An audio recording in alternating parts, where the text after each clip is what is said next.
Kabanata 33, Forgive. Ang konti ha. Nikolai giggled when he saw all the things I bought. Kaya babusangot pa rin ang mukha mo?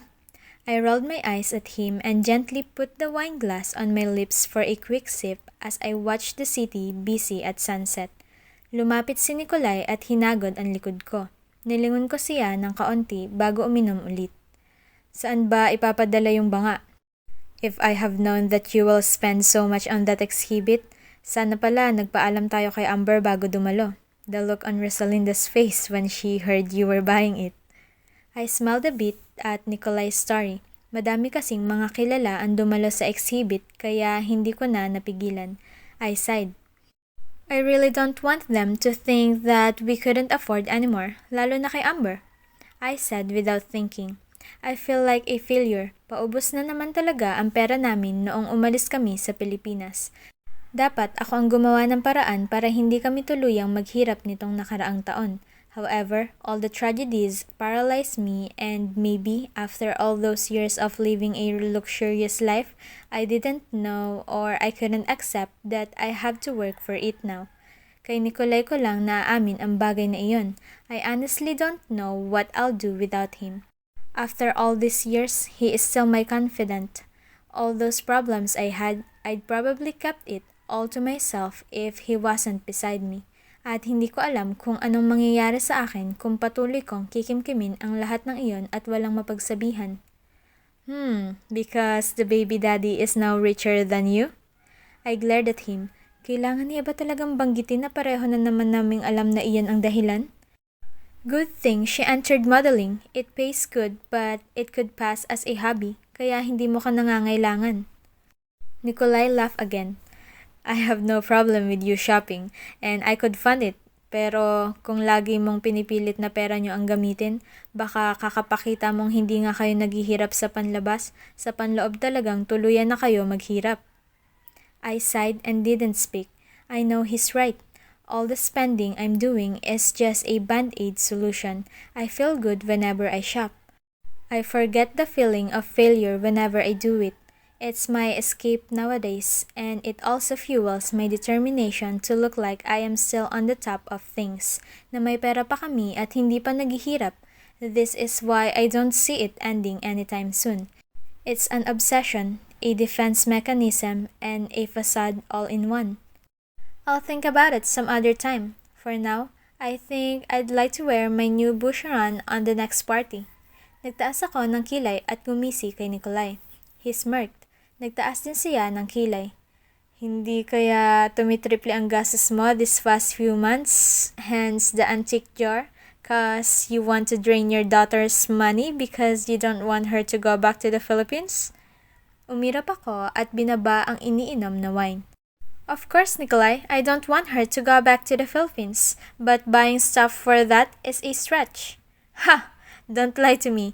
I heard you telling Jack that it's hard to go home because we don't have the money to afford it. Talaga? Mayroon naman eh. Gusto mo lang utuin ng bata. Baka isipin ng bata na kailangan niya pa munang maging bilyonaryo bago makauwi. Umiling ako. May dadagdag ka na naman sa dahilan mo bakit nagwawaldas. 1. It's addicting. 2. Pampalubag loob. 3. Para di halata na wala ka ng pera. 4. Para di kayo makauwi sa Pilipinas. I groaned to stop Nikolai, but he continued. Hindi mo ba namimiss si Snow? You haven't met her son yet. She hates me. I call her sometimes, and she's always cold. I said and picked my wine glass for another sip.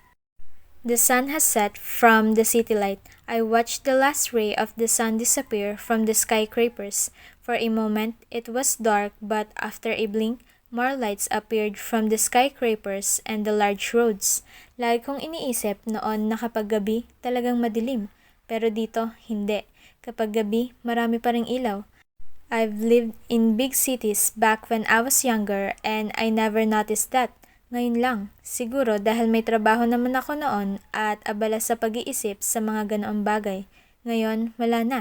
My mind is just occupied by Amber's moves, Jack questions, which party is next, what to wear, and what to buy next.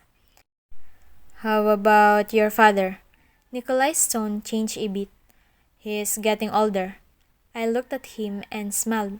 Kasi alam niya pa rin talaga na kahit anuman ang nangyari sa nakaraan, nagalit at nagtampo ako sa mga magulang, pero simula nang nagkaanak ako, binaliwala ko ang lahat ng iyon dahil umaasa ako na kahit paano, totoong mahal nila ako. Dahil ako mismo, alam kong kahit anuman ang maging kasalanan ng anak ko, kahit ilang bilyon man ang magiging pagkakamali at magmukha man akong malupit, mahal na mahal ko pa rin siya. You taught me how to abandon inhibitions and take risk, Marem. Noon, takot talaga akong sundin ang gusto ko, pero dahil nakita kitang nilaban ang lahat, I rolled my eyes at Nikolai and sipped on my wine. Napag-usapan lang natin ng Pilipinas, bigla ka nang nang-uungkat, no? I'm just saying that I know you want to meet your family. You're just scared. Ganyan din ako noon. Gusto kong gawin pero takot ako. Nanalo lagi ang takot, kaya walang nangyayari. Then, I looked at you and realized I should be a risk-taker like you. Hindi ko na kailangan pag-isipan yan. Amber will really go home. I know she's serious. Kahit anong paninira ko sa batang yun sa kanya, si Jack pa rin ang masusunod.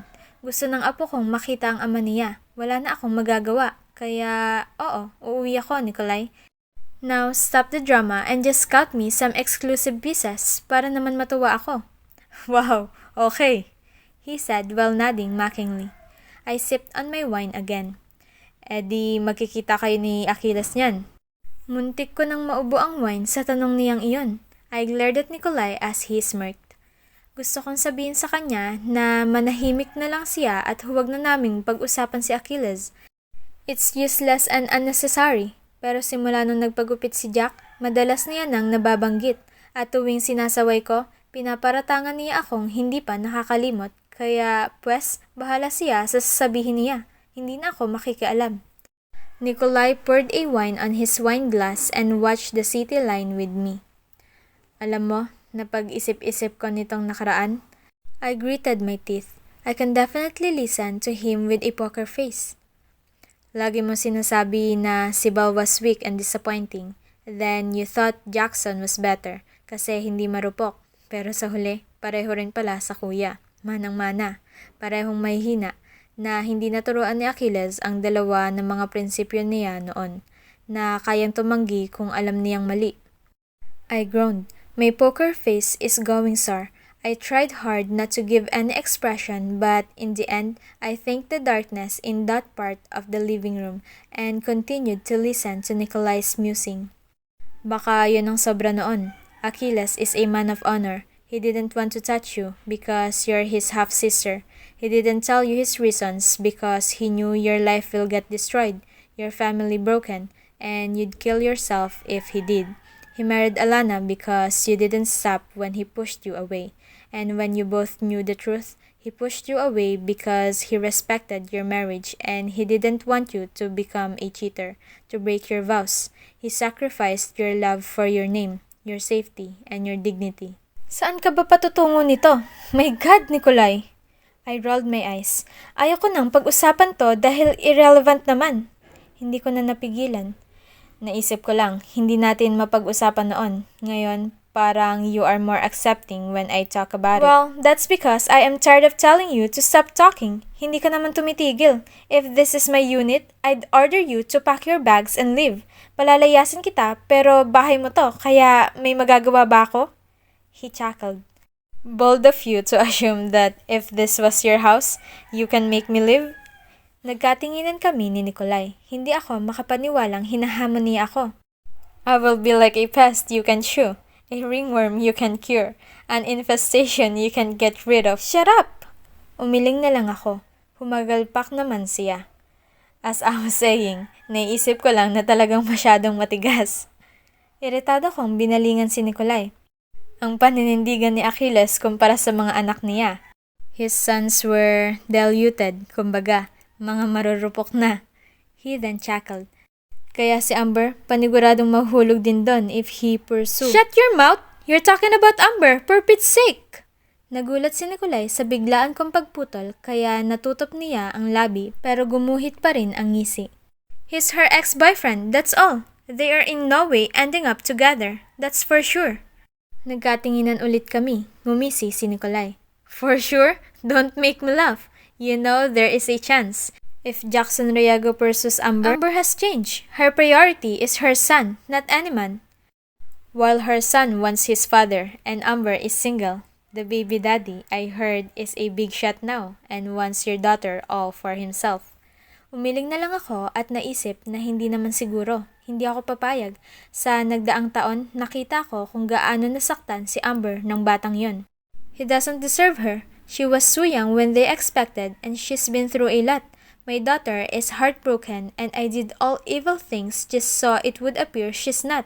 I want to protect her dignity. She can do well without a man. I sighed and looked back. I am doing well without a man. The last time I was alone and single was when Achilles broke up with me. I did well with my career and life. Then I married Densho. I was happy with our little family. Then I lost him. Now I am still here, doing well without anyone. Nilingon ko si Nikolai at inirapan ko na lang ang sarili. Talaga ba? Lagi namang nakabuntot ang baklang to sa akin. Does it count? Paano nga kung magkabalikan? Hindi nga, Nikolai. Besides, if he's a big shot now and he's, in his late 20s, I don't think he's out there waiting for Amber to show up. Hindi niya naman alam na may anak siya kay Amber. Ang mga lalaking ganyan, gwapo, mayaman at madiskarte, hindi naghihintay ng babae. He pursed his lips and gave me a dirty look. So, you agree that Jackson is a handsome boy? Muntik ko nang mamura si Nikolai dahil parang alam ko na naman saan patungo ang usapan. Wala ka bang bilib sa anak mo? Ganyan kabaliw ang mga lalaki sa kanya kaya maghihintay sila. And don't forget all my fabricated lies about you and Amber. For sure, he's moved on thinking that Amber is with someone else. My gosh, Marem, baka pa nagdarasal na yun ngayon na pirmahan na ng huling uod ang death certificate ko para lang mapasa kanya si Amber ulit. Tingin mo ba kahit may anak na si Amber, kung sakaling di niya iniisip na kanya, ayaw niya narito? Magsasalita na sana ako pero dinugtungan niya pa. He probably knows by now that the marriage was fake. Walang kinasal at kasinungalingan ang lahat. Kaya paano nga kung maging sila ulit? Paano kung panagutan niya si Amber, mahalin niya si Amber, at mahalin din siya ni Amber? I ran my fingers on my hair. I caught a whiff of my Joe Malone shampoo and remembered to buy them the next shopping day. I liked it better than the Bulgari. Hey! Nikolai snapped his fingers in front of me when he noticed I spaced out. Ayaw kong isipin. Tanging nasabi ko at nilapag ang inumin. Umalis ako doon at lumapit sa bintana para isarado ang blinds. Samantalang sumunod naman si Nikolai sa akin. You have to consider that. Think about it now. Start thinking about it right now. Cause if you want at mangyari nga tapos nagulat ka, that's when you usually suddenly just decide without thinking. Padalos-dalos ka lagi kapag nagkagulatan. Kaya nga nagsinungaling ka noon dahil gulantang ka na nabuntis si Amber. So think about it now. Consider it now. I groaned. Amber is independent. May tiwala ako sa kanya. I get that. She is a different woman now. She is independent. But that doesn't mean she's heartless. At anong may tiwala? Kung sakaling maging sila ni Jackson, ibig sabihin ba nun na walan ka na ng tiwala sa kanya? Hindi na siya independent kasi nagmahal siya? That she failed you because she didn't reach your expectations? Nalaglag ang pangako habang nakikinig. Nilingon ko si Nikolai. I took offense on what he said but I can't miss his point. I'm just saying that instead of putting your faith in something that you think is certain, mas maganda rin siguro na isipin mo rin ang ibang pwedeng mangyari. Like if she takes another man, or if she marries Jackson, or if she whatever. Just think about it. Tama naman si Nikolai sa sinabi niya. When Amber was so young, I just wanted to protect her. Kung pwede lang ikulong ko siya sa isang banga para hindi masaktan, hindi mapariwara, hindi magmahal, ginawa ko na. I want her to love only his father, and of course me. I want her to stay away from boys, and if ever she will take a boyfriend, I'd rather her take the same path as I did. Marry the kind and rich man, whether you love him or not. Hindi na mahalaga. Ang mahalaga, nagkakasundo kayo. Iyon din siguro ang pumasok sa isipan ko nang pinagkanulo ko siya kay Nikolai. I didn't think of their age gap, but I was sure he's kind and would never hurt her. Kailangan din ni Nikolai sa mga sandaling iyon. Apparently, there was a memoir from Marcus' ex-girlfriend stating that he broke up with her because of a man. A man? Who could it be? For some reason, some were speculating the divorce heir of the De La Vega Industries. Hindi ko alam kung bakit nasali pa si Nikolai. Marcus didn't marry at all, after all these years, and Nikolai was questioned by his family. Kaya para pagtakpan siya, at lalo na dahil may boyfriend siyang nasa ibang bansa, ginawa ko rin iyon. I didn't think much about the whole picture. That Amber is marrying an old rich man. I thought it was okay. She is of age and Nikolai is a kind man. Walang problema. At siguro rin masyado nga akong nataranta. Nabulaga ako ng pagbubuntis ni Amber sa batang edad kaya hindi ako nakapag-isip na maayos. I said I want to protect her dignity and yet I didn't think about what will happen to it if she marries an old rich man.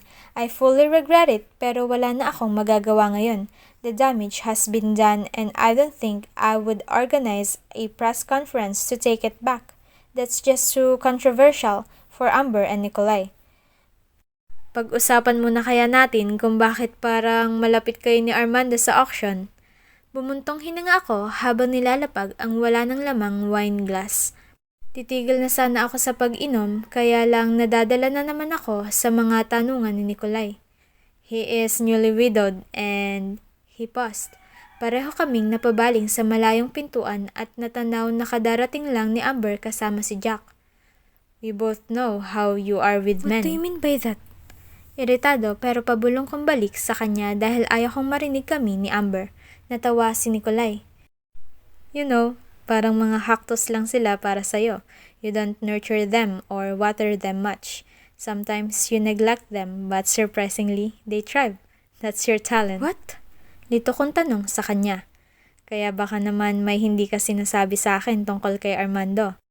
Kapag pa naman nagkaka-boyfriend ka, hindi mo sinasabi sa akin. You've got to be kidding me, Nikolai! Armando? Sinong Armando? Si Amber na nakalapit na pala. Lola!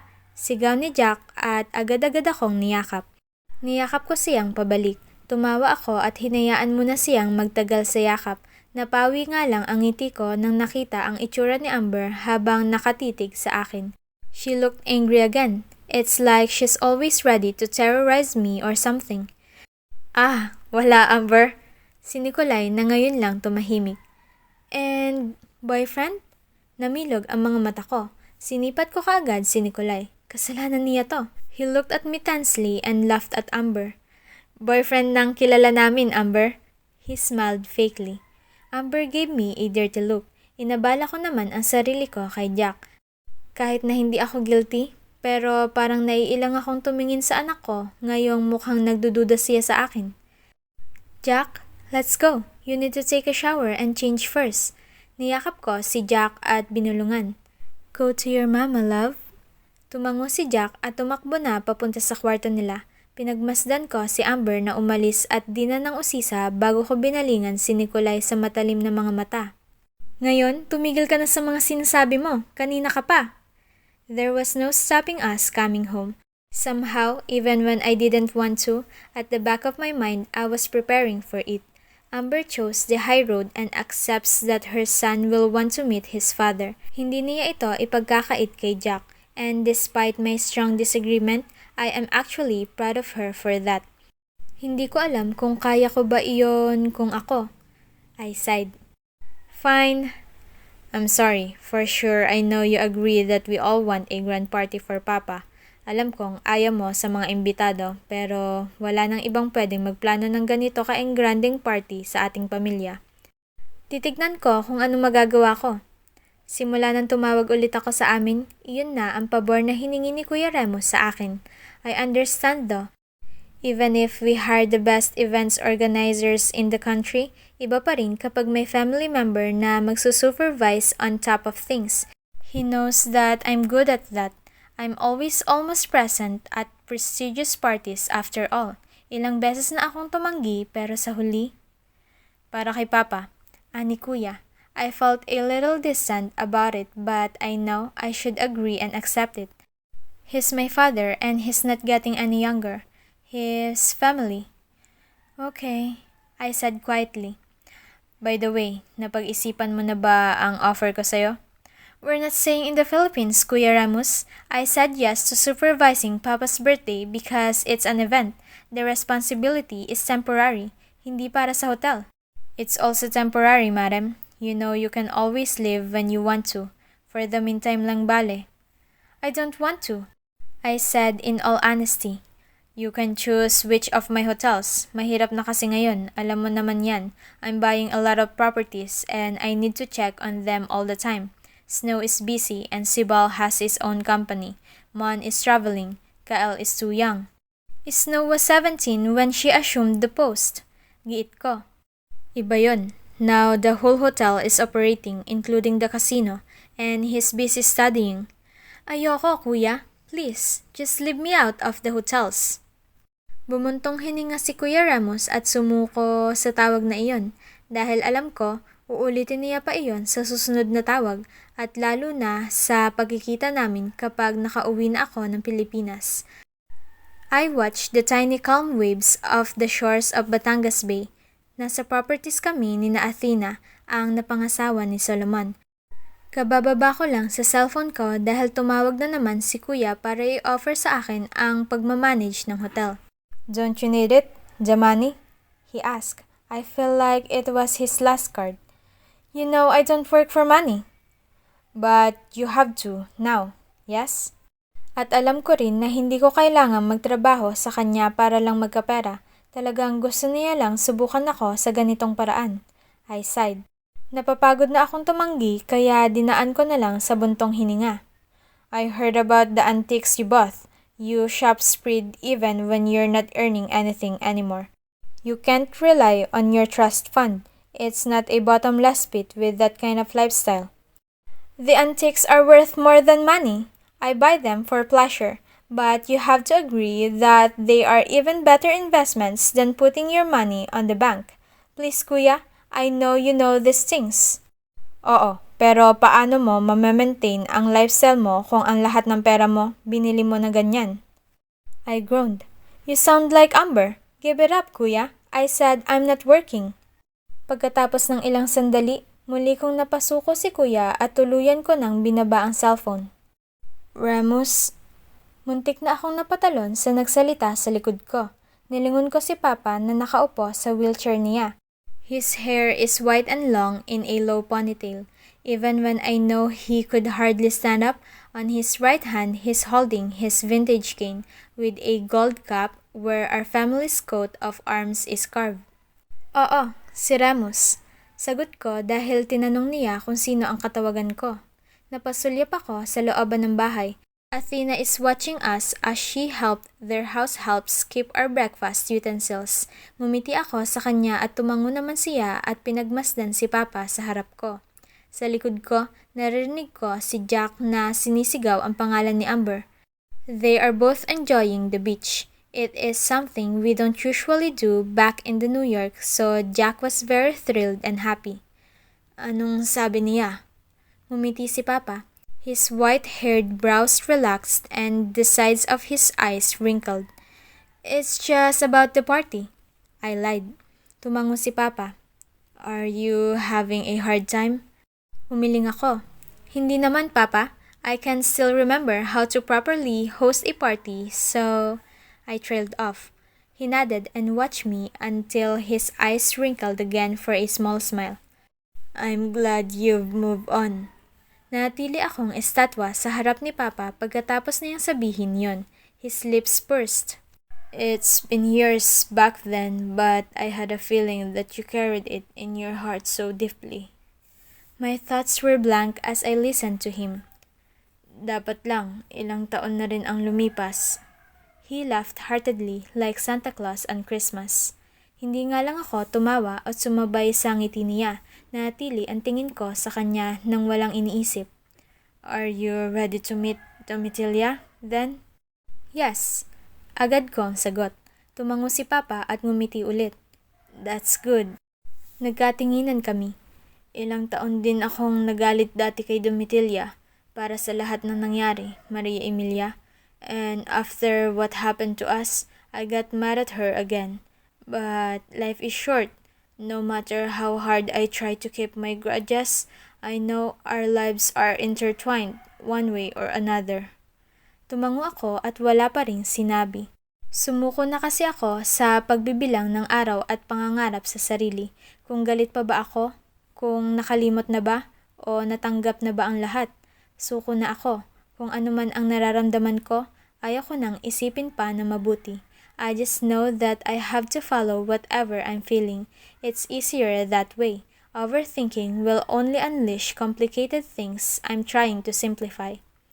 She is the reason why Leona didn't make it. Hindi ako nasipot ng magtatanan sana kaming dalawa. I held on to that grudge ever since until I had our family. Nag-iwas ako ng tingin at bumaling ulit sa dagat kung nasaan si Jack at Amber na naglalaro.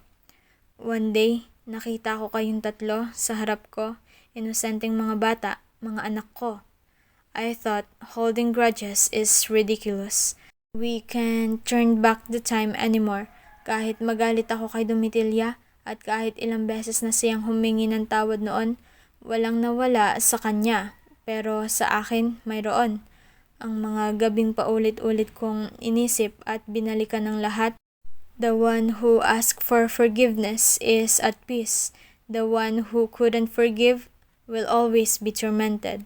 So I had to let go and move on. May naisip ako pero hindi ko na sinabi. It's too obvious at this point. Tama nga ako dahil iyon ang sunod niyang sinabi. And yes, I forgave Domitilla for that. Pero hindi ibig sabihin na kakalimutan ko na rin si Leona.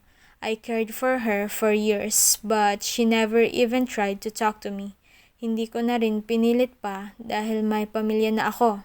Pero naungkat lang muli dahil sa lahat na nangyari. Yumuko ako. To be very honest, I got mad at Domitilla once again for lying to Achilles and to Alondra about what happened. But now, we can't turn back the time anymore. That's why I'm so glad you chose the high road and forget. Nagtiimbagang ako.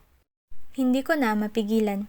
Kanina ko pa ayaw isipin pero inakala yata ni Papa na wala na yun sa akin dahil lang pumayag ako na planuhin ng party kung saan imbitado ang mga merkadehas. You should talk to her and settle it once and for all, madam. Kahit pa kinalimutan mo na yon, mas gagaan ang loob mo kapag totoong napag-usapan nyo na. I'm sorry. Excuse me, Papa. Si Athena na may kasamang mga nurse sa likod niya. It's time for your therapy. Tumango si Papa at bumaling muna sa akin bago tuluyang umalis kasama ang mga nurses. Are you okay? Isang tanong ang narinig ko sa gilid habang pinapanood kong umalis si Papa at nakalayo na. Nilingon ko si Solomon. Athena is still busy on their nook but she's watching us. Mon then went to the nook. Athena puts a glass in front of him. Mon took it and smells his coffee. Nagkatinginan ang dalawa at bahagya akong nakaramdam ng tahimik at banayad na pagkakasundo sa mga mata nila.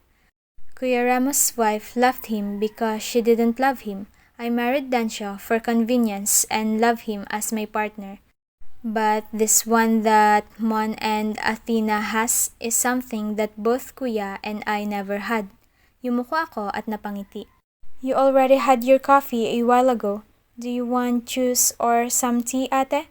Malambing at marahang tanong ni Athena. Ngumiti ako.